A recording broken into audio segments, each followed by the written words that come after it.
And I like cringed. I'm cringing now. I'm just like, how can you do that? That's insane.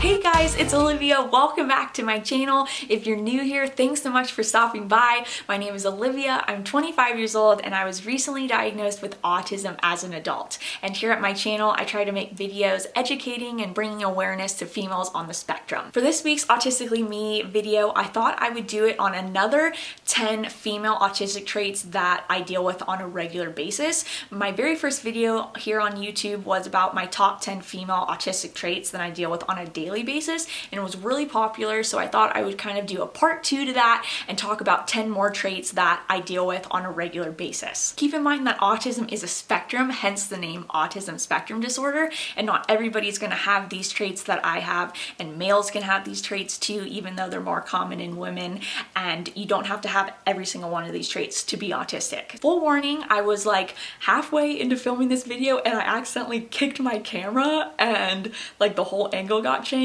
So I was like, oh gosh, I think I have to redo the whole thing because I didn't want like part of my video to be like this and the other part I'm like over here chilling. So jumping right into another 10 traits that I deal with. Number 1, masking. Masking is something that so many people on the spectrum do, both male and females, but females tend to be a little more skilled at it to the point where it often leads to us not being diagnosed with autism because we're so good at acting and hiding our autistic traits. Masking is very much what it sounds like. You're basically putting on a mask and hiding your autistic traits and trying to appear normal. And this can be in many forms. It can be, mimicking what someone is wearing to appear normal. It can be mimicking how people talk, what they're saying, how they're making eye contact, emotions. It can be anything under the sun. Usually the main goal for masking is to fit in, and again, like I said, to appear normal. Although masking can be beneficial in the short term, say with making a new friend or getting a job or something,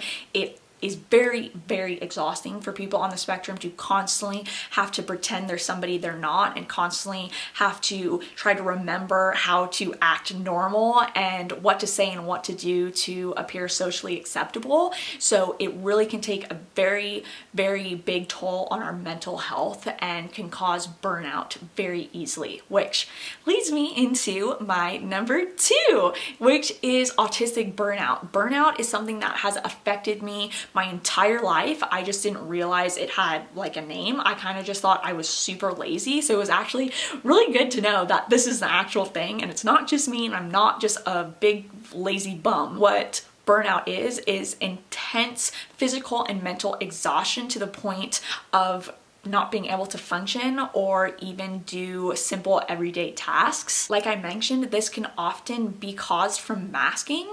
It can be caused from many other things as well, such as work, friendships, social situations, basically things that kind of overload us to the point where our brains just kind of say, you know what, I'm done, I can't do this anymore, and shut down a little bit. Burnout can also cause anxiety and depression, and for me, that's definitely the case. Like I was saying, I feel so lazy when I'm in burnout because I can't even force myself to get out of bed sometimes or take a shower or clean up after myself because I just can't function anymore and my brain is so exhausted that it's like, yeah, no, stay in bed. I ain't doing anything else today. Burnout can last from days to even years, and for me, a lot of my burnouts have actually lasted years. An example is I used to be a sports journalist and I loved everything about it. I loved writing about sports. I loved writing articles. I loved covering sporting events and games and interviewing athletes. It was so much fun to me and I was so into it, and then one day I just had enough and I couldn't even fathom thinking about writing one more article and doing this job for another day. And it has been 7 years since I last wrote an article, and if someone said you need to write an article right now, I honestly don't think that I could. Number 3, bridge burning. Now, bridge burning is something that I've also done my entire life, and I always just thought that I was a really terrible person for doing this, but I was super relieved to know that I'm not the only one. And I actually found this out by reading the book Aspergirls, which I highly recommend. I really liked it. I will link it down below. And in this book, there is an entire chapter on bridge burning. And when I saw that, I was like, oh my gosh, this is me. Like, I was going through the book while I was reading it, highlighting sections that really spoke to me. And that chapter, I could have like dunked in a vat of highlighter fluid because it was so much talking about me. Bridge burning is basically what you think it is, and often what people talk about, even if they're neurotypical. They burn bridges by, you know, abruptly ending relationships, friendships, jobs, things like that. And we basically do it because we get so overwhelmed or upset in a situation and we can't figure out how to fix it. So instead of trying to stay calm and fix it, we just like blow up and say, heck no, I'm out, peace. Peace, no more. Number 4 is few friendships slash prefer male friendships slash prefer adult slash prefer one-on-one time. Now, I know that's a lot, but I thought all of these topics are kind of under the same umbrella, so I wanted to put them in one point, so I apologize for all the slashes. A lot of females on the spectrum don't have a lot of friendships growing up, and they very much prefer one-on-one time. I know for me, that's definitely how it was. I did not like hanging out in groups. Parties and stuff were terrible for me. So if I was ever interested in hanging out with a friend, which was not often, it had to be in a one-on-one situation. Often females prefer friendships with males as well because males are simpler. They're simpler creatures and there's not as much drama and stuff to like figure out, like social cues and body language to figure out with them. They're more straightforward. And so this is appealing to us because a lot of times we're very uninterested in small talk and drama. Growing up, my 2 best friends were males and I loved hanging out with them. It was all laughter all the time. There was no drama, no fighting, nothing like that. A lot of times males are just less complicated than females, and because friendships are a lot of hard work and are very difficult for autistic people to maintain, we again prefer the simpler thing because it's less exhausting for us in a situation that's already more exhausting to our brains than a neurotypical. Another thing with friendships is oftentimes we prefer to hang out with people that are older than us. I know growing up, like I was saying, had male friends, and then my other friends, to this day even, are much older than me. They're like my parents' friends, or my friends' parents are really who I like hanging out with. I connect more with them. Number 5, special interests. Now, I think everybody in the whole entire world has a special interest and things they're passionate about. But for people on the spectrum, oftentimes this interest goes like above and beyond the regular level of interest, and we go much deeper and become much more obsessed with something, to the point that oftentimes when we're doing our special interests or talking about it or learning about it, we forget about the rest of the world, and we can even forget to eat or sleep or do things that we need to do to survive. Oftentimes girls also go under the radar because their intense special interests are things that other neurotypical girls would normally be into, such as horses, fashion, makeup, things like that, where people often, know the stereotype of autistic people being obsessed with trains and numbers and math and things like that. And girls can totally also be into that, but oftentimes we're more interested in the artsy kind of side and creative side of it. So our intense special interests can appear more normal because, oh, like all girls have that horse phase or something. I had a horse phase, but again, it was like beyond and beyond because I learned every single thing there was about horses. So obsessive, and I even pretended I was a horse. That's how obsessed I was with horses. Please don't judge me on that. While males usually have 1 or 2 special interests that they stick with their entire lives, girls can actually experience multiple special interests because, going back to number 2, I had to look down at my notes. Number 2, we can get burnout from our special interests. So for me, I got burnt out on horses. Then my other special interest was football. I got burnt out on that because we go so intense into it and like think of nothing else. Then a lot of times one day our brain just goes, yeah, I've had enough. We need to move on. Number 6, oftentimes we can have no boundaries and overshare. So basically we're too honest and we don't understand that sometimes things are better left unsaid. Things are TMI, but for us, it doesn't matter because we have no shame, we don't care, and if you know from watching last week's video, I have no shame and I will talk about literally anything. I don't get embarrassed, and I don't understand that maybe this person doesn't want to know that I don't poop for 2 weeks at a time. Sometimes we can ask inappropriate questions or bring up inappropriate things because for us, it's not inappropriate. Basically, we're just an open book and we don't understand that some other people are more closed off.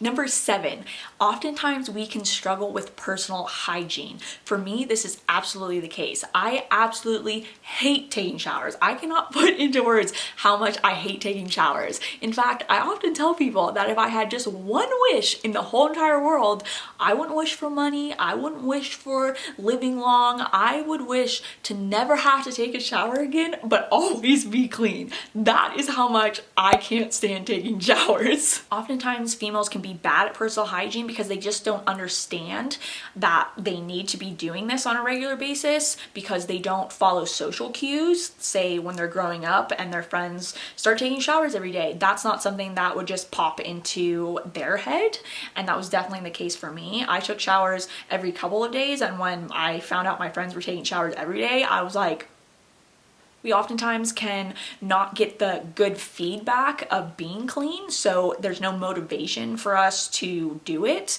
And this can also be a sensory problem. For me, I don't really know why I hate taking showers, but I would assume it has something to do with sensory things. I hate being wet. I cannot stand being wet. When I get out of the shower, I need to be dry immediately. My boyfriend will like walk around in his towel and he's got like beads of water on his back, and I like cringe. I'm cringing now. I'm just like, how can you do that? I do enjoy feeling clean. The process to get there is not worth the clean feeling. That's not to mean that I don't take showers. Obviously, I force myself to take showers, but it's definitely not every day, and I'm home all the time anyways, so there's no need to waste water. I live in Southern California. We're in a drought. Number 8, females often on the spectrum can be confused about their sexuality or can be asexual. Now, I'm very much not into, labeling things except autism. I love that label. But if I had to say, I would consider myself asexual because I really have literally zero interest in sex. I don't have a sex drive.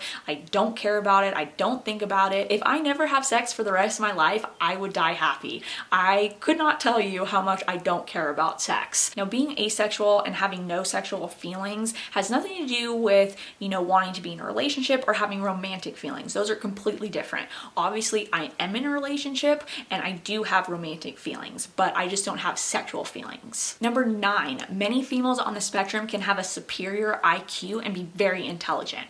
Oftentimes we very much succeed in school, and school comes easy to us and naturally to us, and we appear to be very smart, and this can cause us to go undiagnosed with autism because a lot of times teachers can notice things in kids and give a recommendation to the parent to get their child evaluated for autism, but because females appear so smart oftentimes that the teacher doesn't notice that they could be struggling. Even though they can be very intelligent, a lot of females on the spectrum can still deal with learning disabilities, and again, these will go undiagnosed because they're so good at just kind of getting through the work because they are so smart that they don't show their disability because they can kind of just figure it out and push through the disability. And last but not least, number 10, we like routine. Now, most people on the autism spectrum, whether they're male or female, like routine. Routines often offer us comfort because we know it's going to happen and we don't like change.